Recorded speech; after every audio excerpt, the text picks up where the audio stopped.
nikmat oleh Allah, nikmat iman, nikmat Islam, nikmat sehat, nikmatnya hidayah, nikmatnya berada dalam ketaatan kepada Allah Subhanahu wa taala, nikmatnya mencari ilmu. Mudah-mudahan kecintaan kita terhadap ilmu menjadi wasilah dimudahkan jalan-jalan surganya Allah, sebagaimana hadis yang sering saya bacakan, man salaka tariqan yaltamisu fihi ilman sahalallahu lahu bihi tariqan ilal jannah. Barang siapa yang menempuh jalan untuk mencari ilmu, sahalallah, pasti Allah mudahkan lahu baginya, bihi dengan mencari ilmu itu, tariqan ilal jannah, jalan ke surganya Allah. Mudah-mudahan semakin hari semakin bertambah keilmuan kita, semakin faqih ya, semakin tafakuh, dan Allah memilih kita semua untuk yang dikehendaki Allah diberikan kebaikan. Mayuridillah bihi khairan yufaqihu fiddin. Barang siapa yang dikehendaki Allah diberikan kebaikan, maka pasti Allah akan pahamkan kita terhadap agama. Mudah-mudahan ini adalah ikhtiar kita untuk mendalami ajaran agama Islam kita. Semakin hari semakin bertambah keilmuan, semakin bijak, semakin kuat akidahnya, ibadahnya semakin bagus, muamalahnya semakin diperbaiki. Nah, insya Allah dalam kesempatan kali ini kita akan sama-sama membahas mengenai hamilul Quran ya, pengemban Al-Quran. Nah, mudah-mudahan kita senantiasa berikhtiar untuk menjadi hamil Al-Quran, pembawa Al-Quran. Nah, di sini sudah ada ya salah satu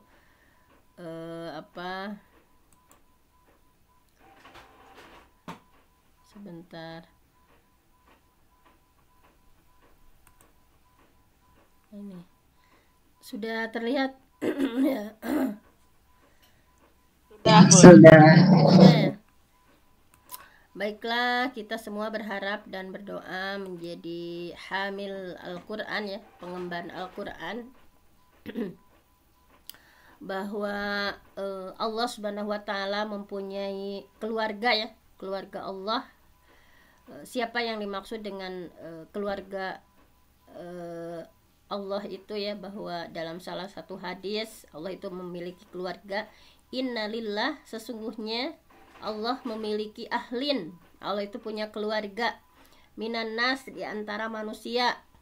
Qalu, para sahabat bertanya, manhum ya Rasulullah, siapa mereka ya Rasulullah? Jadi Rasulullah sedang dengan para sahabat menyampaikan bahwa Allah itu memiliki keluarga di antara manusia gitu ya. Nah, sehingga para sahabat nanya, manhum ya Rasulullah, siapa keluarga Allah itu wahai Rasulullah?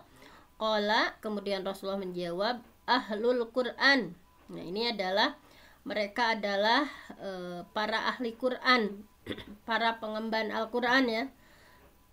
Hum ahlullah, mereka adalah keluarga Allah, wa khassatuhu, dan hamba pilihan Allah. Nah, jadi bahwa hari ini kita akan mempelajari ahlul Quran atau pengemban Al-Quran atau hamilul Quran itu seperti apa dan bagaimana ya, bahwa ahlul Quran itu bukan orang yang hanya sekedar hafal Quran atau membaca Al-Quran saja, tetapi ahlul Quran itu adalah tentu saja yang mampu mengamalkan ya, menghafal, membaca Al-Quran, mengamalkannya. Nah, walaupun belum hafal ya, jadi orang-orang yang mampu mengamalkan Al-Quran, menjalankan perintah dan menjauhi larangan, kemudian tidak melanggar ya batasan-batasan yang digariskan dalam Al-Quran, mereka adalah ahlul Quran, mereka adalah keluarga Allah, orang-orang pilihan Allah, dan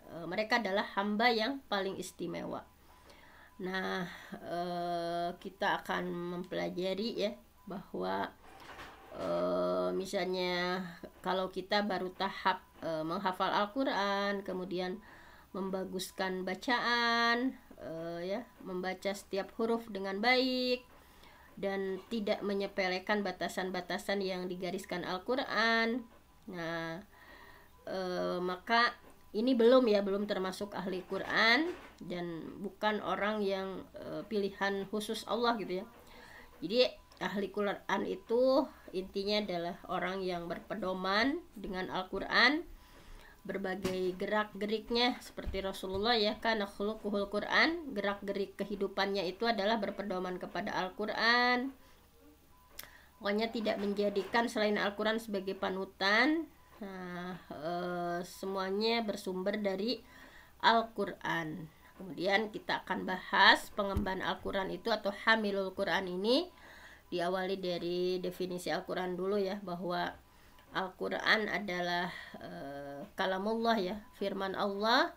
Kita semua ahlu sunnah meyakini bahwa Al-Quran itu adalah kalamullah, firman Allah, al-munazzal ala Rasulillah, yang diturunkan ya kepada Rasulullah Shallallahu Alaihi Wasallam biwasitati Jibril, dengan melalui malaikat Jibril, baik lafduhu wa ma'nahu ya, lafad dan maknanya, dan al-muta'abbad bitilawatihi, beribadah ya, ketika al-muta'abbad menjadi ibadah bitilawatihi, dalam membacanya. Dan ini adalah merupakan Quran itu mukjizat ya, yang sampai kepada kita mutawatir ya, secara mutawatir. Nah, bahwa kita akan mengenal lagi dengan pengemban Al-Quran itu seperti apa, dimulai dari bulan istimewa ya, Ramadan, bulan diturunkannya Al-Quran. Jadi sesuatu yang istimewa diturunkan dari malaikat yang begitu istimewa, malaikat Jibril diturunkan kepada orang yang paling istimewa ya, Nabi Muhammad Shallallahu Alaihi Wasallam. Bahwa dalam Quran surah Ad-Dukhan, a'udzubillahi minasyaitonirrajim, inna anzalnahu fi lailatin mubarakah, inna sesungguhnya kami Allah ya, anzalnahu kami menurunkannya, fi lailatin mubarakah pada malam yang diberkahi.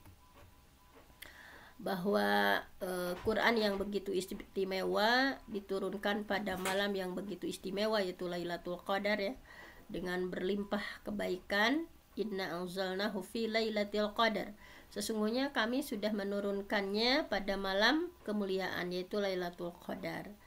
Jadi Al-Quran yang begitu istimewa yang harus kita yakini. Mudah-mudahan kita termasuk pengemban Al-Quran ya. Nanti seperti apa pengemban Al-Quran itu.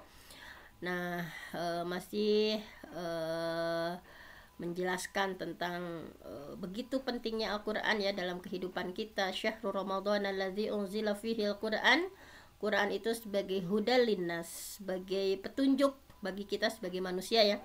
Pokoknya semakin hari kita harus semakin dekat dengan Al-Quran ya. Alhamdulillah di kemarin saya coba ada untuk lebih dekat dengan Al-Quran, kita sedikit menghafal ya Quran surah An-Naba, terjemahnya, cara membacanya dengan nada bayat yang sederhana, kemudian kita tafsirkan secara sederhana, supaya semakin hari hati kita itu semakin terpaut dengan Al-Quran, semakin dekat dengan Al-Quran ya. Bahwa Al-Quran itu harus menjadi hudan, petunjuk, linas untuk manusia, wa bayyinati minal huda, dan penjelasan mengenai petunjuk, wal furqan, dan Quran itu adalah pembeda antara hak yang batil ya dengan yang batil. Nah, bahwa yang dimaksud dengan Al-Quran hudal linnas, sebagai petunjuk bagi manusia ya, sebagai rasyadan linnas ila sabilil haq wa qasdil manhaj. Maksud menurut Imam At-Tabari ya, dalam tafsir At-Tabarinya beliau menyampaikan bahwa maksud dari Quran sebagai petunjuk bagi manusia itu adalah rasyadan linnas, bahwa Quran itu sebagai petunjuk ila sabilil haq wa qasdil manhaj ya, bahwa Quran itu sebagai petunjuk kepada umat manusia menuju jalan kebenaran, wa qasdul manhaj, dan metode yang lurus. Nah, jadi kalau gerak-gerik kita segala sesuatu disandarkan pada Al-Quran, maka Quran ini memiliki fungsi, salah satunya adalah sebagai petunjuk umat manusia ya, untuk ila sabilil haq, kepada jalan yang benar ya, tidak jalan yang bulak-belok gitu ya, dengan dekatnya dengan Al-Quran.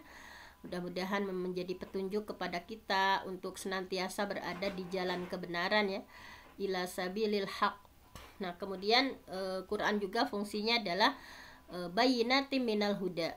Quran itu adalah sebagai penjelas bahwa, nah di sini sebagai penjelas itu maksudnya adalah, kalau menurut sama ya Imam At-Tabari, dalam tafsir At-Tabari disampaikan bahwa bayinatim minal huda adalah wadihat minal huda, bahwa Quran itu adalah petunjuk yang begitu jelas gitu ya.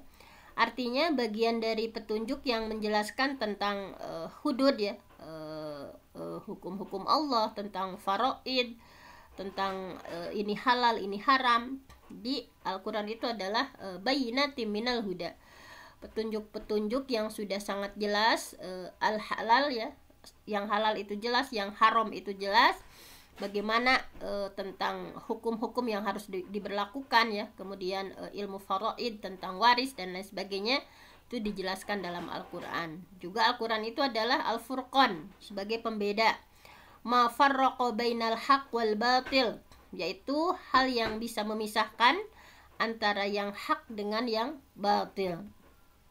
Nah, kita bisa lihat fakta Al-Quran itu adalah berbahasa Arab ya. Alhamdulillah kita di komunitas ini walaupun dengan segala kesulitannya ya, kita mempelajari bahasa istimewa, yaitu bahasanya Al-Quran, yaitu bahasa Arab yang merupakan dibawa oleh Nabi Muhammad SAW. Nah, orang-orang di sekitar di Jazirah Arab ya saat itu menyampaikan bahwa nggak percaya gitu bahwa Quran itu adalah kalamullah. Kalau kita sebagai ahli sunnah ya sangat mempercayai dan meyakini bahwa Quran itu adalah kalamullah. Tetapi sebelum itu ya masih banyak orang yang berpendapat bahwa Quran itu adalah makhluk, Quran itu adalah asalnya itu dari orang Arab, dibawanya dari Nabi Muhammad gitu ya. Padahal, nah di sini adalah kita nanti akan mempelajari. Nah ini, ketika orang-orang meyakini bahwa orang Quraisy atau masyarakat Arab, mereka meyakini bahwa Quran itu dari orang Arab, bahwa dengan kondisi masyarakat jahiliyah yang mereka itu dengan segala kebobrokannya ya mengikuti tradisi nenek moyang mereka. Nah di sini tidak mungkin bahwa mereka itu Al-Quran ya berasal dari orang Arab gitu, dengan segala hal yang bertentangan ya dengan apa-apa yang kejadian mereka dengan Al-Quran. Nah apalagi bahwa Al-Quran datang untuk menentang akidah masyarakat jahiliyah ya, tradisi orang Arab saat itu, bahwa dengan berbagai kebobrokannya ya masyarakat jahiliyah, mereka membunuh anak hidup-hidup, kemudian perzinahan, homer. Tetapi Al-Quran justru datang untuk menentang ya akidah mereka yang meyakini tentang ada Tuhan yang diyakini dengan Lata, Uzza, misalnya Manat dan lain sebagainya. Tetapi justru Al-Quran adalah menentang akidah mereka dan tradisi orang-orang Arab. Nah bahwa Al-Quran muncul untuk menantang ya orang-orang Arab ya, mereka silahkan kalau kalian bisa buat semisal Al-Quran ya, faktu bisuratim mimithli, faktu maka datangkanlah bisuratim mimithli, satu surat saja yang semisal. Nah, kemudian mereka tidak bisa ya, bahwa jangan sampai kita meragukan bahwa di surah Al-Baqarah ayat 23 sudah dijelaskan, wa in kuntum fi raibim mimma nazzalna ala abdina faktu bisuratim mimithli wad'u syuhada'akum min dunillahi in kuntum shadiqin. Wa in kuntum fi raibin, dan jika kamu tetap ragu tentang Al-Quran, mimma nazzalna ala abdina, yang kami wahyukan kepada hamba kami yaitu Muhammad, faktu bisuratim mimithli, maka buat satu surat saja ya yang semisal dengan Al-Quran. Wad'u syuhada'akum, dan ajaklah penolong-penolongmu min dunillah, selain Allah, in kuntum shadiqin, jika kalian memang orang-orang yang benar. Ini adalah Al-Quran memberikan tantangan kepada masyarakat Arab ya, masyarakat jahiliyah, bahwa kalau kalian ragu terus tentang Al-Quran, coba datangkan gitu ya, satu surat saja gitu. Ternyata mereka tidak mampu. Nah kemudian dalam surah Yunus Allah pun mengingatkan lagi, am yaqulu naftaroh, atau patutkah mereka ya berkata bahwa iftaroh, bahwa Muhammad itu membuat-buatnya. Nah, jadi keyakinan mereka itu tentang Al-Quran itu Muhammad yang buatnya itu gitu ya. Padahal kata Allah ya, kul, katakan, faktu bisuratim mimithli, kalau benar ya yang kamu katakan bahwa Quran itu adalah buatan Muhammad, faktu bisuratim mimithli, maka coba datangkan sebuah surat yang mithlih ya, seumpama wad'u manistata'tum min dunillah in kuntum shadiqin. Maka panggillah siapa-siapa yang bisa kamu panggil untuk membuat Al-Quran ya selain Allah, jika kamu orang-orang yang benar. Nah, jadi mereka itu sangat menyaksikan ya, masyarakat jahiliyah, masyarakat Arab saat itu sangat menyaksikan bahwa Quran itu ya buatan Muhammad saja gitu ya. Nah, kemudian sampai di sini di surah Hud juga ya, Allah menantang kepada mereka, am yaqulu naftaro, bahkan mereka mengatakan iftaroh, Muhammad itu sudah membuat Al-Quran, faktu bi asyri suwarim mithli, katakan kalau demikian datangkan 10 surat yang dibuat menyamainya ya, muftaroyat wad'u manistata'tum min dunillahi in kuntum shadiqin. Nah, jadi beberapa surah ini intinya Allah ya mencela masyarakat Arab bahwa kul, katakan, la inijtama'atil insu wal jinnu, sesungguhnya sekalipun ya jika manusia jin berkumpul ala ayyatu bimithli hadzal Quran, untuk membuat yang serupa dengan Al-Quran ini, la ya'tu nabi mithlih, mereka tidak akan bisa membuat gitu ya, mereka itu nggak akan mampu, kata Allah ya, la ya'tu nabi mithlih walau kana ba'duhum li ba'din dhahira.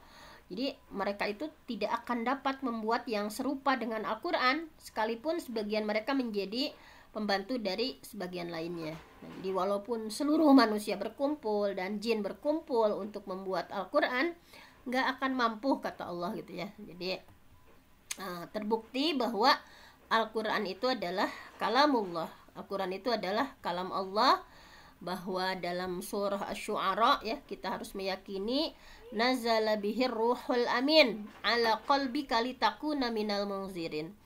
Nazala bihi ar-ruhul amin, Al-Quran itu dia dibawa turun oleh ruhul amin, oleh malaikat yang paling istimewa, itu malaikat Jibril, ala qalbik, ke dalam hatimu Muhammad, litakuna minal munzirin, supaya kamu menjadi salah seorang yang memberi peringatan. Nah, jadi betul-betul ya tidak ada keraguan, bahkan dalam surah Al-Baqarah ya Allah sudah menjelaskan sejelas-jelasnya, dzalikal kitab, kitab Al-Quran itu la raiba fih, tidak ada keraguan di dalamnya, hudal lil muttaqin, petunjuk bagi orang-orang yang bertakwa. Nah, bahwa begitu istimewanya Al-Quran, dijaga oleh Allah ya, langsung dijaga oleh Allah. Inna nahnu nazzalna dzikra wa inna lahu lahafidun. Inna, sesungguhnya, nahnu, kami, nazzalna, kami turunkan, adzikra, Al-Quran, wa inna lahu lahafidun, dan sesungguhnya kami benar-benar memeliharanya. Nah, jadi fungsi Al-Quran itu, kenapa kita harus terus mendekat dengan Al-Quran, menghafal ya semampu kita, walaupun hanya beberapa ayat, misalnya bolak-balik juz 30 nggak hafal-hafal misalnya. Yang terpenting niat kita itu bahwa ingin terus dekat dengan Al-Quran, karena fungsinya diantaranya menghidupkan jiwa dan menenteramkan hati kita ya. Ala bidzikrillah tatma'innul qulub, ingat dengan zikir kepada Allah dah, bahwa ini akan menenteramkan hati, akan menghidupkan jiwa ya. Kemudian tentu saja yukhrijuhum minadh dhulumati ilan nur, bisa mengeluarkan manusia dari kegelapan menuju cahaya. Nah, jadi siapa saja yang berkata dengan menggunakan Al-Quran pasti akan terpercaya ya. Kita itu kalau nggak usah terlalu banyak perkataan dari manusianya. Jadi ketika berceramah ataupun berbagai hal ya, menggunakan Al-Quran, insya Allah akan menjadi orang yang terpercaya. Dan barang siapa yang mengamalkannya tentu saja akan beruntung ya, bahwa muflihun termasuk orang-orang yang beruntung. Dan barang siapa yang memutuskan hukum dengan Al-Quran pasti akan adil, dan siapa yang mendakwahkannya pasti akan mendapatkan hidayah ke jalan yang lurus. Nah, jadi Al-Quran ini adalah sebaik-baik bekal ya bagi kita sebagai seorang muslim, lebih-lebih para pengemban dakwah ya, bahwa para pengemban Al-Quran akan menjadi seperti gunung yang berdiri kokoh sehingga dunia pun menjadi kecil bagi dia ya ketika berada di jalan Allah. Bahwa para pengemban Al-Quran ini akan senantiasa mengatakan yang hak, yang benar itu benar, yang batil itu batil.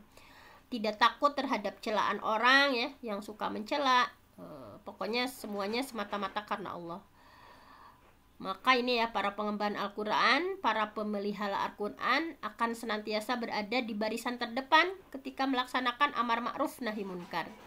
Ini para hamilul Quran ya, para pengemban Al-Quran ini, mereka akan senantiasa menjadi garda terdepan dalam melaksanakan amar ma'ruf nahi munkar, ngajak orang kepada kebaikan ya, dan melarang orang untuk berbuat jahat. Nah, kemudian para pengemban Al-Quran juga akan senantiasa menjadi garda terdepan dalam menebar kebaikan, garda terdepan dalam menghadapi segala rintangan yang ada di jalan Allah. Nah ini ya, bahwa betul-betul Quran ini harus kita pegang teguh ya, jangan sampai dalam seharinya terlewat, baik membacanya, menghafalnya gitu ya, mentadaburinya walaupun hanya beberapa ayat.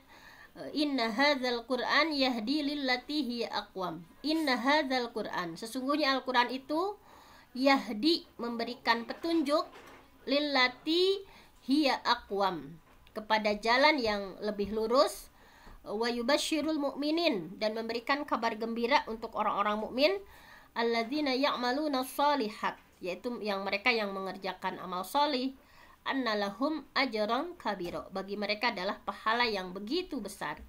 Bahwa kita harus yakin Al-Quran itu akan menuntun kita ya ke jalan yang lurus, memberikan kabar gembira bagi orang-orang yang mukmin yang mengerjakan amal soleh.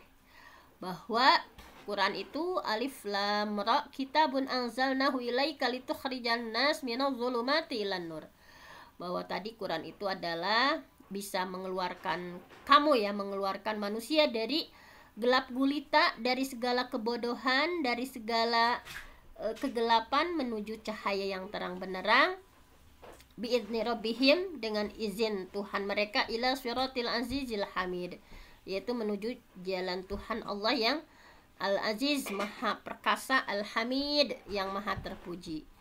Nah, bahwa insya Allah ya, dengan afala yatadabbaruna al-Quran walau kana min 'indi ghairillah lawajadu fihi ikhtilafan katsira. Ini kata Allah ya, afala yatadabbaruna al-Quran, maka apakah mereka tidak memperhatikan Al-Quran gitu ya. Walau kana min 'indi ghairillah, kalau sekiranya Al-Quran itu bukan dari sisi Allah, lawajadu fihi ikhtilafan katsira, tentu mereka ya akan mendapatkan pertentangan yang banyak di dalamnya. Tapi buktinya enggak gitu ya. Buktinya Al-Quran itu adalah sebagai petunjuk, sebagai pembimbing mana halal mana haram, sebagai pembeda mana hak mana batil. Nah, bahwa mudah-mudahan bahwa dalam komunitas kita senantiasa mempelajari Al-Quran dari berbagai sisinya ya. Kita ingin berikhtiar menjadi manusia terbaik dalam pandangan Allah. Khairukum man ta'allamal Qur'an wa 'allamahu. Khairukum, orang terbaik di antara kalian adalah man ta'allamal Qur'an, orang yang mempelajari Al-Qur'an, wa 'allamahu, dan mengajarkannya kembali. Jadi ibu-ibu misalnya mengajarkannya kembali walaupun hanya kepada anak kita, anak kecil misalnya, balighu anni walau ayah, sampaikan dariku walaupun hanya satu ayat.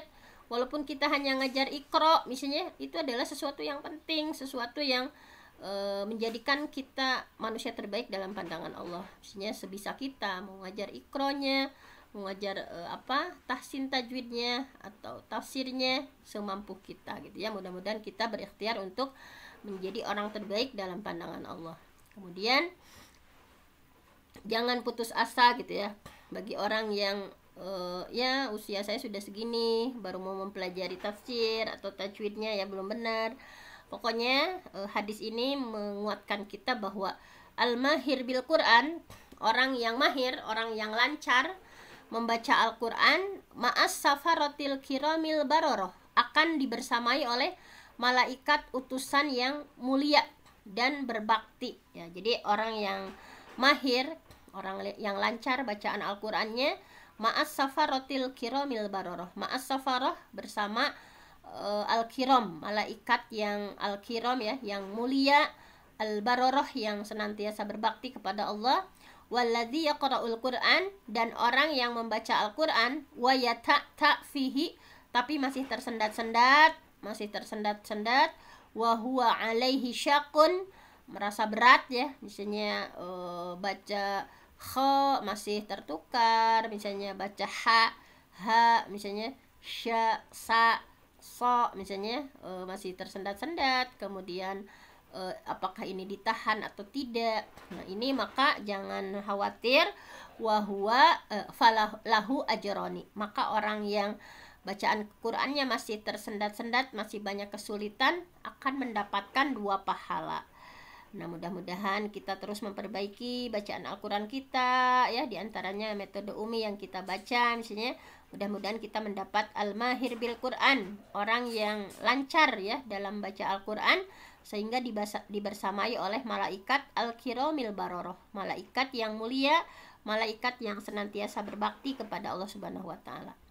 Nah, kemudian untuk memotivasi, intinya kita harus senantiasa dekat dengan Al-Quran. Tidak boleh ada sehari pun ya yang bolong dari bacaannya, hafalannya, tadaburnya. Nah, di sini diantaranya keistimewaannya adalah man qara'a harfan, barang siapa yang baca 1 huruf saja ya, harfan min kitabillah, 1 huruf saja dari Al-Quran, falahu bihi hasanah, maka baginya adalah 1 kebaikan, maka pahalanya 1 kebaikan, wal hasanah bi asyri amsalihha, dan 1 kebaikan itu dilipat gandakan menjadi 10 kebaikan. Kemudian la aqulu alif lam mim harfun, kata Rasul, aku tidak mengatakan alif lam mim itu 1 huruf. Nih pahalanya ya, pahala baca Al-Quran. Walakin, akan tetapi, alifun harfun, alif itu adalah 1 huruf, walamun harfun, dan lam itu adalah 1 huruf, wa mimun harfun, dan mim itu juga 1 huruf. Jadi ketika kita baca alif lam mim, nah itu adalah pahalanya 30 kebaikan ya, karena 1 kebaikan itu adalah 1 huruf itu adalah 10 kebaikan. Nah, ini kalau kita misalnya membaca 1 hari minimal 1 juz, maka berapa kebaikan yang sudah kita buat ya dengan membaca Al-Quran ini. Nah, kemudian bahwa innalladzi laisa fi jawfihi syai'un minal Qur'an kal baitil kharib, bahwa inna sesungguhnya alladzi orang yang laisa fi jawfihi syai'un minal Qur'an, yang tidak ada sedikit pun yang dia hafal ya dari Al-Quran, maka kal baitil kharib, seperti rumah yang akan roboh. Nah, jadi kenapa ya saya ada menu-menu baru tentang menghafal Al-Quran, walaupun kita hanya dari juz amma ya, dari surah An-Naba. Intinya kita ulang-ulang ya, bahwa hati-hati orang yang di dalam hatinya tidak ada Al-Quran sedikit pun yang dia hafal. Mudah-mudahan semakin bertambah usia kita, semakin hafalan kita juga bertambah ya, bukan berkurang. Misalnya semakin usia bertambah, juz 30 malah lupa misalnya. Tetapi mudah-mudahan ada waktu-waktu murojaah kita ya, baik misalnya setelah subuh itu dijadikan untuk murojaah apa yang sudah kita hafal misalnya. Jangan sampai termasuk dalam hadis ini orang yang dalam hatinya tidak ada Al-Quran sedikit pun yang dia hafal, maka seperti rumah yang akan roboh. Hati kita akan rapuh, hati kita akan ya tidak kuat ya, hati kita akan mudah terbawa dengan berbagai hal keburukan. Nah, kemudian di sini kita juga dimotivasi dalam hadis ini, la hasada, tidak boleh hasud, tidak boleh iri, illa ala isnatain, kecuali kepada 2 orang ini, rajulun atahullah seseorang yang Allah berikan hadzal kitab, seseorang yang dikaruniai Al-Qur'an oleh Allah, faqama bihi ana al-lail, kemudian ia melaksanakannya di waktu siang maupun malam ya, ana al-lail wa ana an-nahar. Nah ini jadi tidak boleh hasud kecuali kepada dua orang ini. Yang pertama, kita harus kabita gitu ya, harus termotivasi lihat orang yang sama Allah dikaruniai Al-Qur'an, kemudian ia mengamalkannya baik siang ataupun malam. Kemudian kepada seseorang yang rajulun atahullah malan, seseorang yang Allah karuniai diberikan harta, fatasaddaqa bihi ana al-lail wa ana an-nahar. Kemudian dengan harta yang Allah kasih itu dia bersedekah terus ya, waktu siang ataupun waktu malam. Nah, jadi menurut hadis ini tidak boleh hasud kecuali kepada dua orang seperti ini. Kita harus ada ghibatoh ya, harus ada pengen gitu. Jangan ya udahlah kita mah gini misalnya. Tetapi kita berupaya habita gitu, ya Allah, dia dikaruniai olehmu ya dengan memahami Al-Qur'an, dia menghafal Al-Qur'an, melaksanakannya, berupaya mengamalkannya baik siang ataupun malam. Kita harus termotivasi dengan orang yang Allah kasih anugerah berupa rezeki berlimpah, dan tetapi dia bersedekah dengan rezeki yang dia peroleh itu baik siang ataupun malamnya. Nah seperti itu. Kemudian tadi ya yang saya sampaikan supaya kita termotivasi bahwa Allah itu punya keluarga. Inna, sesungguhnya lillah, Allah itu mempunyai ahlin, Allah itu punya keluarga, minanas, di antara manusia. Qalu, para sahabat bertanya, manhum, siapa yang dimaksud keluarga Allah itu ya Rasulullah, wahai Rasulullah? Qala, Rasulullah menjawab, ahlul Qur'an, mereka adalah para ahli Qur'an. Hum ahlullah, mereka adalah keluarga Allah. Wa khassatuhu, dan hamba pilihan Allah. Nah jadi kalau kita ingin menjadi keluarga Allah ya dari kalangan manusia, maka jadilah ahlul Qur'an, para ahli Qur'an. Nah mereka adalah keluarga Allah, dan tidak semua Allah pilih untuk menjadi keluarga Allah, tetapi hanya manusia pilihan, yaitu tadi ahlul Qur'an, itu ahli Qur'an. Dan kita harus lebih dekat dengan Al-Qur'an, karena yaqra'ul Qur'an fa innahu ya'ti yaumal qiyamah syafi'an li sahibihi. Yaqra'u, bacalah Al-Qur'an, yaqra'ul Qur'an, bacalah Al-Qur'an, fa innahu, karena sesungguhnya Al-Qur'an, ya'ti, akan datang, yaumal qiyamah, pada hari kiamat, syafi'an li sahibihi, menjadi syafaat, membela bagi sahibihi, pembawa atau sahibul Quran. Nah kemudian yuqalu li sahibil Quran, nanti itu di hari kiamat ya akan dikatakan kepada sahabat Al-Quran, pengemban Al-Quran, pembawa Al-Quran, iqra, bacalah, wartaqi, dan naiklah. Nah, jadi di sini warotil, bacalah ya, Quran itu dengan tartil, kama kunta turattilu fid dunya, baca sebagaimana kalian baca ketika di dunia. Fa inna manzilataka, karena sesungguhnya posisi kalian, inda akhiri ayatin taqra'u biha, pada akhir ayat yang kalian baca. Jadi kan surga itu bertingkat-tingkat ya. Semakin bagus posisinya itu adalah mereka yang tergantung dari inda akhiri ayatin taqra'u biha. Jadi bacalah ya, udah baca, wartaki, dan naiklah. Nah, jadi baca ya, bahwa apa yang kita baca di dunia, Al-Quran itu nanti akan menentukan posisi kita pada akhir ayat mana yang kita baca. Makanya harus semakin banyak bacaannya, hafalannya semakin banyak, tadaburnya semakin banyak. Nah ini kemudian nah di sini ya kita juga dimotivasi dari hadis ini bahwa man qara al-Qur'an, barang siapa yang membaca Al-Qur'an, wa amila bima fihi, dan mengamalkan ya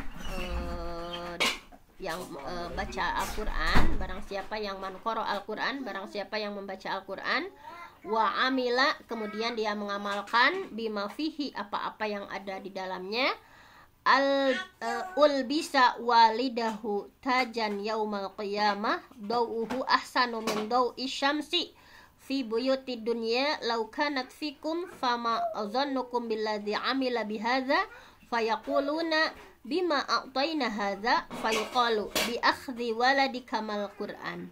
Nah, bahwa ini ya sudah sangat terkenal, barang siapa yang baca Quran kemudian mengamalkannya, maka pada hari kiamat akan dipakaikan kepada orang tua sebuah mahkota yang berkilau ya, yaitu subhanallah tajan, itu sebuah mahkota yang sangat berkilau.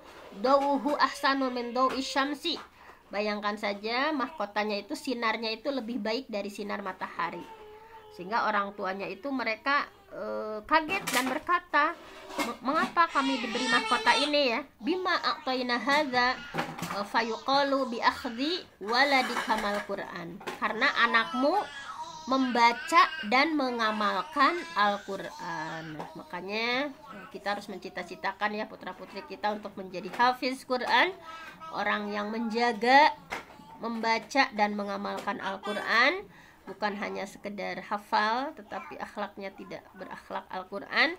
Mudah-mudahan kita mencita-citakan ada di antara putra-putri kita yang menjadi hafiz Al-Qur'an, membaca, menjaga, mengamalkan Al-Qur'an, supaya kita nanti diberikan mahkota yang luar biasa berkilau ya, lebih baik daripada sinar mentari.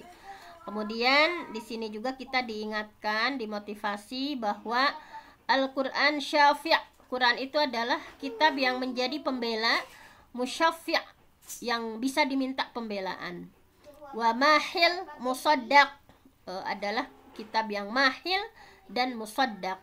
Man ja'alahu imamahu, siapa yang menjadikan Quran ada di depannya, qadahu, maka ia akan menuntunnya ilal jannah, ke surga.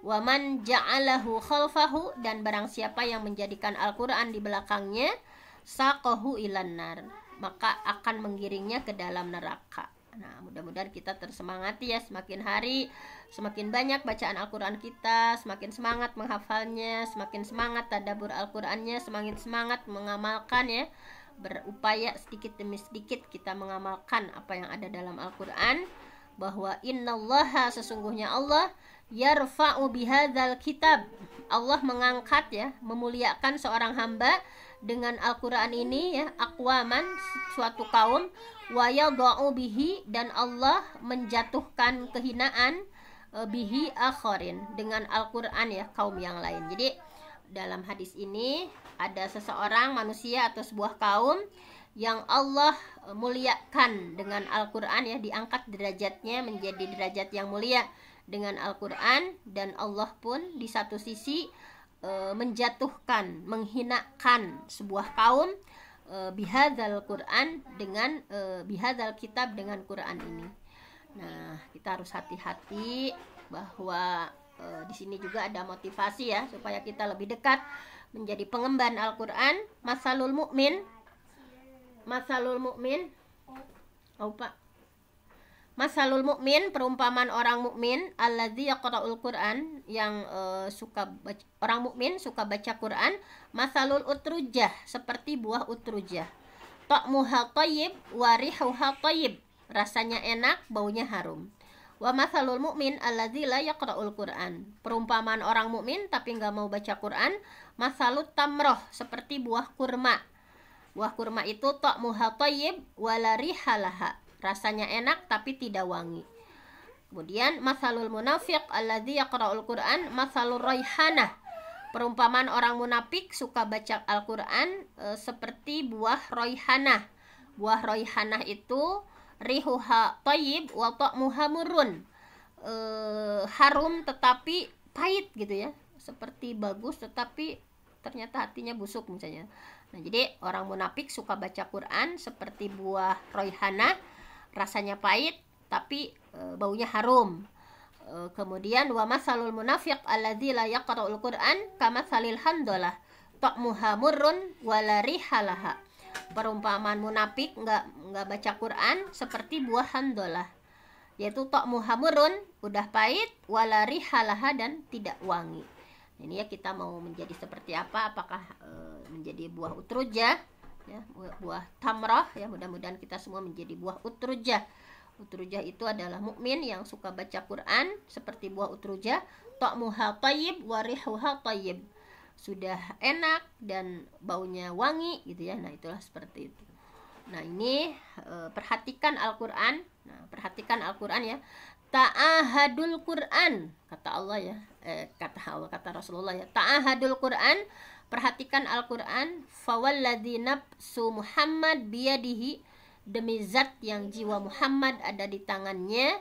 Nah, lahuwa asyaddu taflatan minal ibil fi uqliha, bahwa perhatikan Quran, demi zat yang jiwa Muhammad ada di tangannya, sesungguhnya Al-Quran itu lebih cepat kaburnya daripada unta dalam tambatannya. Jadi walaupun kita kalau ngapalin gampang gitu ya, tetapi di sini kita diingatkan bahwa Quran itu harus kita jaga, harus kita perhatikan, karena Quran itu lebih cepat kabur dari ingatan kita daripada unta dalam tambatannya gitu. Nah, ini ya, bahwa pentingnya murojaah bukan hanya sekedar menghafal, kita itu menjaga ya, memurojaah terus seumur hidup kita gitu. Nah, bahwa di sini kita diingatkan bagaimana ya, bahwa gunung menolak ketika Al-Qur'an diturunkan. Di sini di surah Al-Hasyr, lau anzalna hadzal Qur'an ala jabalil la ra'aitahu khashi'an mutasaddi'a min khasyatillah, bahwa sekiranya kami turunkan Al-Qur'an itu kepada sebuah gunung, pasti di sini ya, bahwa la ra'aitahu khashi'an mutasaddian, pasti kamu akan melihat gunung itu tunduk terpecah karena saking takutnya sama Allah. Watil kal amsal nadribu halinnas la'allahum yatafakkarun, dan perumpamaan ini kita buat untuk manusia, kata Allah, supaya mereka berpikir gitu. Manusia udah berpikir gitu, kenapa begitu sulit gitu ya untuk dekat dengan Al-Qur'an, kenapa begitu sulit untuk mentadaburi Al-Qur'an gitu ya. Nah, ini kata Allah, akan kau dapati gunung itu tunduk dan hancur gitu. Perhatikan, gunung itu tidak punya akal dan keras berbatu, tetapi tunduk dan hancur. Nah, bagaimana kita dengan hati kita manusia ya, bahwa inna aradnal amanah 'alas samawati wal ar wal jibal fa abaina ayyahmilnahunna wa ashfaqna minha wa hamalahal insan innahu kana zaluman jahula. Sesungguhnya kata Allah, kami sudah mengemukakan amanat kepada langit, bumi, gunung, maka sesemuanya itu menolak untuk memikul amanah. Mereka khawatir mengkhianati amanah itu dan dipikulah amanat itu oleh manusia. Dan sesungguhnya manusia itu adalah zaluman jahula, zalim dan amat bodoh. Nah, ini ya, bagaimana dengan manusia. Manusia itu punya akal untuk berpikir ya, akal dan hati manusia yang keras dan membatu, yang mereka mengacuhkan petunjuk Al-Qur'an ya. Wa qala Rasul, ya Rabbi inna qaumi ittakhadhu hadzal Qur'an. Rasulullah berkata, ya Tuhanku, sesungguhnya kaumku menjadikan Quran ini sesuatu yang diabaikan gitu ya, yang mahjuro ya, hadzal Quran mahjuro. Nah, hati-hati yang termasuk al-hajru. Kalau kita tidak baca sehari itu 1 juz, itu termasuk al-hajru, mengabaikan Al-Qur'an gitu ya. Nah, ikhtiarkan gitu, itu paling sedikit sehari itu baca 1 juz gitu ya. Kita misalnya yang paling banyaknya setelah maghrib, misalnya kan waktunya luang, misalnya, kemudian ditambah subuh, kemudian siang ditambah beberapa lembar. Itu kan kalau para sahabat itu paling malas 1 juz sehari, itu sahabat paling malas, karena kalau sahabat itu seharinya 10 juz, sahabat itu 3 hari hatam, 3 hari hatam, 3 hari hatam. Hati-hati, kita termasuk al-hajru, mengacuhkan Al-Qur'an.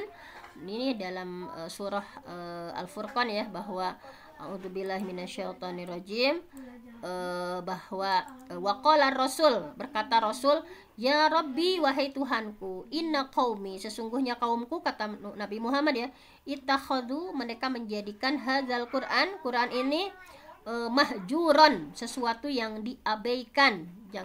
Jangan sampai kita termasuk orang yang al-hajru, mengabaikan terhadap Al-Qur'an ya. Maksudnya di sini nih, bahayanya ketika seseorang al-hajru, dan diingat tadi ya, yang kurang baca Al-Qur'an 1 juz itu adalah termasuk kita mengabaikan Al-Qur'an. Nah, jangan sampai berpaling dari petunjuk Al-Qur'an. Wa man a'rada an zikri, barang siapa yang berpaling dari peringatanku, fa inna lahu ma'isyatan donka, maka sesungguhnya baginya penghidupan yang sempit. Wa nahsyuru yaumal qiyamah a'ma, dan kami akan himpun pada hari kiamat dalam keadaan buta. Nah, jadi harus hati-hati ketika berpaling dari Al-Quran, maka Allah akan memberikan ma'isyatan donka, kehidupan yang sempit, dan akan dikumpulkan di hari kiamat dalam keadaan buta. Nah, ini ya bagaimana kita berhukum. Afa hukmul jahiliyah yabghun wa man ahsanu minallahi hukman liqaumi yuqinun. Apakah hukum jahiliyah yang mereka kehendaki, dan hukum siapakah yang lebih baik dari hukum Allah bagi orang-orang yang yakin. Nah, jadi para orang-orang munafik yang menjadikan menghalangi ya hukum Allah ditegakkan, bahwa ra'aital munafiqina yasudduna anka sududa, bahwa mereka orang munafik menghalangi manusia dengan sekuat-kuatnya ya dari mendekatimu. Nah, bahwa hati-hati, ikatan Islam itu sedikit demi sedikit akan terurai.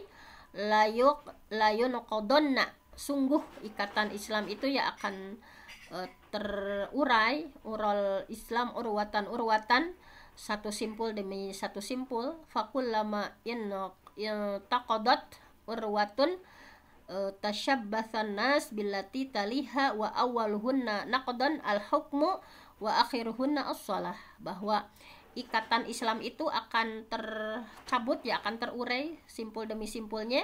Setiap satu simpul terurai, maka manusia akan bergantungan pada simpul berikutnya. Yang pertama kali terurai adalah masalah hukum. Nah, di masalah hukum ini ya memang yang pertama kali tidak dilaksanakan oleh manusia ya, dan yang paling akhir nanti itu adalah sholat. Nah, bahwa ya'ti 'alan nas zamanun as-sabir fihim 'ala dinihi kal qabid 'alal jamri. Nah, hati-hati kita di zaman yang penuh fitnah ini, kita itu bagaikan menggenggam bara api. Kata Rasul, ya'ti akan datang 'alan nas kepada manusia zamanun, suatu zaman, bahwa as-sabir fihim 'ala dinihi kal qabid 'alal jamri. Orang yang berpegang teguh kepada agama ya, kita mengamalkan ajaran agama itu seperti orang yang menggenggam bara api. Begitu sulitnya gitu ya, begitu sulitnya, karena dengan riba sudah di mana-mana, kemudian perzinahan di mana-mana gitu ya. Nah, nauzubillah min zalik. Nah, mungkin hanya itu saja untuk tadabbur kita hari ini. Mudah-mudahan semakin hari kita semakin dekat dengan Al-Quran, semakin hari semakin termotivasi untuk membaca Al-Quran lebih banyak lagi, mentadabburinya, menghafal sedikit demi sedikit ya, dengan menu baru di komunitas kita. Ada hafalan di surah An-Naba, baik itu menghafal ayatnya, terjemahnya, tafsirnya kita tadabburi bersama-sama. Kemudian dengan tahsin metode umi ya, kita perbaiki sedikit demi sedikit. Dan dulu kita sebetulnya kita udah tafsir itu udah Al-Baqarah ya, tetapi saya balikan lagi dulu ya ke surah-surah pendek supaya lebih menyerap dalam hati kita, semakin betul-betul terasa Al-Quran itu terasa dekat ada dalam hati dan pikiran kita, dan mudah-mudahan kita berupaya untuk mengamalkannya. Hanya itu saja tadabbur kita hari ini. Saya mohon ampun sama Allah, yang benar datangnya dari Allah, yang salah dari saya sendiri. Aku qauli hadza wa astaghfirullah li wa lakum. Wassalamualaikum warahmatullahi wabarakatuh. Waalaikumsalam warahmatullahi wabarakatuh. Terima kasih kepada Al-Mukarramah Bunda Dr. Febti yang sudah menyampaikan materi tentang keutamaan Al-Quran, juga tentang orang-orang pengemban Al-Quran. Mudah-mudahan Allah berikan pahala yang berlipat ganda. Jazakillah khairan katsira. Baik, ibu-ibu sholihah, kajian subuh yang dirahmati Allah Subhanahu wa taala. Mudah-mudahan apa yang telah disampaikan tadi menjadi ilmu yang manfaat dan barokah untuk kita semua, dan mudah-mudahan Allah mampukan kita untuk bisa mengamalkannya. Seperti dalam doa yang sering dibaca pada salat, Bismillahirrahmanirrahim. Allahumma inni ala zikrika wa syukrika wa husni ibadati. Amin ya Allah ya Rabbal alamin. Mudah-mudahan dengan pertolongan Allah, dengan bimbingan Allah, kita bisa meningkatkan